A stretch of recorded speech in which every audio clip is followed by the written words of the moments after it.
নমস্কার বন্ধুরা, কেমন আছো তোমরা সবাই? আশা করি সবাই খুব ভালো আছো এবং সুস্থ আছো। এখন আমি পুজোর জন্য নিউ স্টাইলের শাড়িটা কিন্তু তোমাদের জন্য শেয়ার করব। তো শাড়িটাকে প্রথমে এখানে আমি ওপেন করে নিয়েছি, আর এটা হচ্ছে আঁচল। এটা আমাদের সবসময় বাঁ হাতের দিকে থাকবে। আর এই দেখো, এখন আমি শাড়িটা স্টার্ট করছি। তো এখানে ডান হাতের নিচে খুব ভালো করে পেটিকোটের মধ্যে টাক করেছি। তারপরে আমি বাঁ হাতের একদম যেখানে বাঁ হাতের নিচে সেখানে পেটিকোটের মধ্যে টাক করেছি। তারপরে আমরা এখানে দেখো সামনের দিকের কাপড়টা খুব ভালো করে পেটিকোটের মধ্যে টাক করে নেব। এবার পিছন দিক দিয়ে যেটা আনবো সেটা কিন্তু সব সময় চেষ্টা করবে খুব টাইটভাবে নিয়ে আসার, তাহলে তোমাদের কোমরটা কিন্তু সুন্দরভাবে স্লিম দেখাবে, সাথে সাথে তোমাদেরকেও কিন্তু অনেকটাই টল দেখাতে সাহায্য করবে। তারপরে প্রথমে যেখানে আমরা টাক করেছিলাম আবারও এসে সেখানেই শাড়িটাকে টাক করে নিলাম। এবার আমরা মিডিলের শাড়িটাকে ছোট ছোট করে ধরে আঁচলে চলে যাব।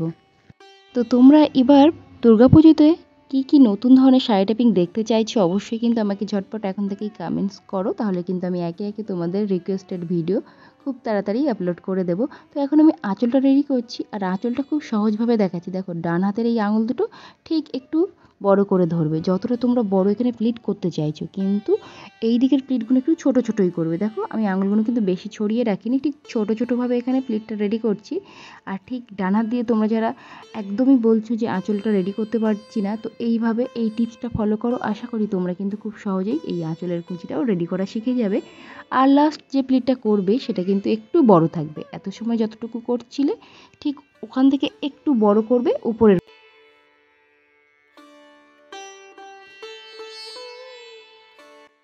এবার দেখো আঁচলটা যখন রেডি হয়ে যাবে, এখানে কিন্তু একটা সেফটি পিন তোমরা পিন আপ করতে পারো। আজকে আমি একটা শাড়ির পিন পিন আপ করছি, তো এই ধরনের পিনও তোমরা ইউজ করতে পারো। তারপরে হালকা হাতে একটু নাড়িয়ে নেবে, নেওয়ার পরে এখানে ভাঁজগুলোকে সুন্দরভাবে তোমরা একটু ধরে নেবে।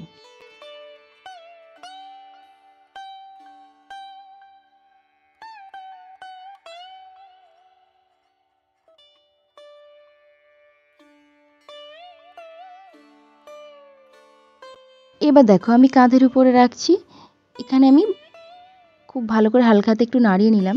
যেহেতু এখানে একটু আমি রেডি করে নিয়েছি ভাঁজটা, সেক্ষেত্রে আর তোমাদের ভাঁজ ধরতে একদমই অসুবিধা হবে না। এখানে প্রত্যেকটা ভাঁজ তোমরা দেখতে পাবে, শুধু একটু সুন্দরভাবে ধরে নিয়ে হাত দিয়ে একটু চেপে নেবে।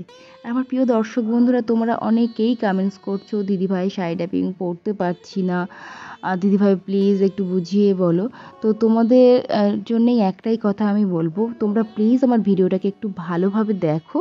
খুব ডিপলি ওয়াচ করলে তোমরা আশা করি বুঝতে পারবে যে আমি প্রত্যেকটা ভিডিওতেই কিন্তু খুব ভালো করে বুঝিয়ে বলার চেষ্টা করি, যাতে তোমাদের সুবিধা হয়। এবং তোমাদের যেখানে যেখানে অসুবিধা হচ্ছে সেগুলো কিন্তু আমি বারবার বলে দিচ্ছি। তো এখানে একটা সেফটি পিনও আমি এখন পিন আপ করে রাখছি। আশা করি তোমাদের অসুবিধা হবে না। তোমাদের রিকোয়েস্টেড ভিডিওই আমি প্রত্যেকটা ভিডিওতে দেখানোর চেষ্টা করি, এবং তোমরা যা কমেন্টস করো সেগুলো মাথায় রেখেই কিন্তু আমি ভিডিওগুলো বানানোর চেষ্টা করি, এবং তার সাথে সাথে টিপসগুলো দিয়ে রাখি যাতে তোমাদের কোনো ধরনের কোনো অসুবিধা না হয়। তাও তোমাদের যদি অসুবিধা মনে হয় অবশ্যই আমাকে কমেন্ট বক্সে কমেন্ট করে রাখো। আবারও নেক্সট ভিডিওতে তোমাদের বুঝিয়ে বলার চেষ্টা করব। আঁচলটা একদম মেস ছুঁয়ে আমি রেডি করে নিয়েছি। এবার আঁচলটাকে পিছন দিক দিয়ে ঘুরিয়ে আমরা আমাদের এখানে বাঁ কাঁধের উপর রাখবো, আর আঁচলটাকে তোমরা সামনের দিক দিয়ে দেখে নেবে যে এখানে মেস ছুঁয়ে আছে কিনা। সবথেকে ভালো হয় তোমরা যদি নিজেরা শাড়ি পরো তাহলে একটু আয়নার সামনে গিয়ে শাড়ি পরবে, এবং অবশ্যই একটা জুতো পরে শাড়ি পরবে, তাহলে তোমাদের কোনো দিকের কোনো লেন্থ বুঝতে একদমই অসুবিধা হবে না। পিছন দিকে একটু শাড়ি এখানে আমি ছেড়ে রাখলাম, দেখলে কোমরের ওখানে। এবার আমরা এখানে কুচিটা রেডি করব। আজকে কুচিটা আমি ডান হাত দিয়ে দেখাচ্ছি, তোমরা যারা ডান হাত দিয়ে করতে পারো ঠিক এভাবেই করবে। আর যারা বাঁ হাত দিয়ে করতে পারো, আমার কিন্তু অনেক ভিডিওতে আমি বাঁ হাত দিয়েও দেখিয়েছি এবং অনেক সহজ করেও দেখিয়েছি।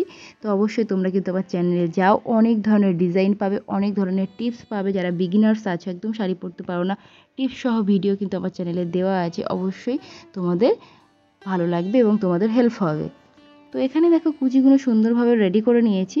এবার হালকা হাতে অবশ্যই একটু নাড়িয়ে নেবে। নাড়িয়ে নিলে কি হবে, এই যে ভাঁজগুলো যদি কোনো ভাঁজটা ভিতরে থেকে যায় সেটা বাইরের দিকে বার হয়ে আসবে, আর তোমাদের ধরতে কোনো ধরনের কোনো অসুবিধা হবে না। এখন আমি নিচের দিকের এই ভাঁজগুলোকে ঠিক করব। ওই জন্য তোমরা কি করবে, ওপর দিকে একটু ভাঁজটা ধরে নেওয়ার পরে একটু ঝুঁকে সামনের দিকে দেখো মিডিলে আমি কিছুটা ভাঁজ ধরে নিয়েছি। নেওয়ার পরে পুরো হাতটা দিয়ে একদম এই ভাঁজগুলোকে চেপে দেবো নিচ পর্যন্ত। অবশ্যই নিচের দিকের ভাঁজগুলো চেপে দেবে, তাহলে তোমাদের কুঁচিটা কিন্তু দেখতে খুব সুন্দর লাগবে। আর এবার দেখো একদম পিছনের দিকের প্রত্যেকটা ভাঁজ একটু হালকা টেনে টেনে ওপরের দিকে নিয়ে নেবে, তাহলে কিন্তু তোমাদের ভাঁজগুলো একদম নিচের দিকে সুন্দর এবং সমান দেখাবে। দমটাকে একটু হালকা করে ভিতরের দিকে নিয়ে ঠিক এখানে পেটিকোটের মধ্যে সামনের এক্সট্রা কাপড়টা টাক করবে, ভেতরের দিকে চারিদিকে কিন্তু একটু ছড়িয়ে দিও, নয়তো কিন্তু তোমাদের টামিটা উঁচু উঁচু লাগবে। সাইড এক্সট্রা কাপড়টাও আমি টাক করে নিলাম। এবার দেখো এখানে একটা সেফটি পিন দিয়ে আমি ব্লাউজের ভিতর থেকে পিন আপ করে নিচ্ছি। এখানে পিন আপ হয়ে গেলে এখানে যে কটা তোমরা পিন আপ দিয়ে রেখেছিলে সমস্ত পিন আপ এখানে আঁচল থেকে রিমুভ করবে। তো এখানে যেহেতু আমি শাড়ির পিন দিয়ে রেখেছিলাম, তো শাড়ির পিনগুলোকে এখানে আমি ওপেন করে নিলাম। আর একদম উপরের দিকের পার্টটাকে দেখো এভাবে ধরে আঁচলের মাথায় যাব, আর এই আঁচলের মাথাটা ঠিক আমরা বাঁ হাত দিয়ে এই বাঁ কোমরের দিকে টেনে আনবো। কিন্তু এখানে যখন টেনে আনবে একটা জিনিস খুব ভালো করে খেয়াল করো, ঠিক এই ভাঁজের তলা থেকে আমি দেব, এই ভাঁজের তলা থেকে ঠিক এভাবে আঁচলের মাথাটাকে তোমরা টেনে বাইরের দিকে বার করে আনবে। তোমরা অনেকেই আছো যে বলো দিদিভাই পিঠ দেখা যাবে না, এরকম একটা ডিজাইন দেখিও, তো এটাও কিন্তু তোমরা করতে পারো। তারপরে দেখো এখানে আমি ভাঁজগুলোকে একটু ছোট ছোট করছি যাতে দেখতে ভালো লাগে। আঁচলের মাথাটাকে দেখেছো, 2 থেকে 3টে 4টে ভাঁজ এখানে তোমাদের যতগুলো ভালো লাগে ছোট ছোট করে ক্রিয়েট করতে পারো। তারপরে এখানে একটা অবশ্যই সেফটি পিন দিয়ে পিন আপ করে সিকিউর করে নেবে, কিন্তু ভাঁজগুলোকে একটু দেখে নেবে যাতে প্রমিনেন্ট দেখায়, দেখতে ভালো লাগে। তো দেখলে এবার তোমরা এই ঠিক কুঁচির তলাতে দিয়ে এই উপর থেকেও একটা সেফটি পিন পিন আপ করতে পারো। আর আমি এখন এই উপর থেকেই একটা সেফটি পিন পিন আপ করে নিচ্ছি, তার কারণ যেহেতু এখানে আঁচলটা থাকবে দেখা যাবে না। তো একদম শাড়ির ওপর থেকে মানে কুঁচির ওপর থেকে আমি একটা এখানে সেফটি পিন দিয়ে এই ভাঁজগুলোকে সিকিউর করে নিয়েছি। তাহলে কি বলো তো, কোমরটা আমাদের দেখতে অনেকটাই সুন্দর লাগবে এবং ইউনিক লাগবে। এবার দেখো বন্ধুরা, এই দিকের ভাঁজগুলোকেও কিন্তু একটু তোমরা ঠিকঠাক করে নেবে, মানে উপরের প্রত্যেকটা ভাঁজ একটু সাজিয়ে রেডি করে নেবে। তার কারণ কি হয়, এই শাড়িটা কিন্তু এখন উল্টে গিয়েছে, ওই জন্য তোমাদের অনেকের অসুবিধা হতে পারে। তোমরা অনেকেই কমেন্ট করো যে আঁচলটা রেডি করতে পারছি না, অ্যাকচুয়ালি এই আঁচলটা কিন্তু এখন উল্টে গিয়েছে, ওই জন্য তোমাদের এখানে কিন্তু ঠিকঠাক করে একটু ভাঁজগুলোকে হালকা হালকা হাতে নামিয়ে নিতে হবে। তো এখানে পেটের দিকটাও তোমরা কভার করে নিলে, তারপর একটা সুন্দর দেখে কোমর বন্ধনী পরে নেবে। আর এখানে দেখো একটা সেফটি পিন আমি পিন আপ করছি, ওপরের কাপড়টা সরিয়ে ঠিক মিডিলে সমস্ত ভাঁজগুলো এখানে সিকিউর করে নিয়েছি। দেখতে পেলে? তাহলে এই ভাঁজটা এভাবেই থাকবে। আর কোমর বন্ধনীটাও সুন্দর করে পরে নিয়েছি। আর এই ধরনের শাড়ি পিনটা কিন্তু তোমরা চাইলে এই কোমরের ওখানের কাপড়টা একটু ব্লাউজের সঙ্গেও পিন আপ করে রাখতে পারো, এই ডিজাইনটাও খুব সুন্দর লাগবে, ইউনিক লাগবে। এবার অষ্টমীতে যারা ভাবছো একটু ডিফারেন্ট স্টাইলের শাড়ি পরবে, তো এই শাড়িটা পরতে পারো। তো যে কোনো ওকেশনেই কিন্তু এই শাড়িটা তোমরা পরতে পারো। তো আজকের মতো টাটা, দেখা হচ্ছে নতুন ভিডিওতে, তত সময় ভালো থেকো, সুস্থ থাকো এবং অবশ্যই চ্যানেলটিকে সাবস্ক্রাইব করে রেখো।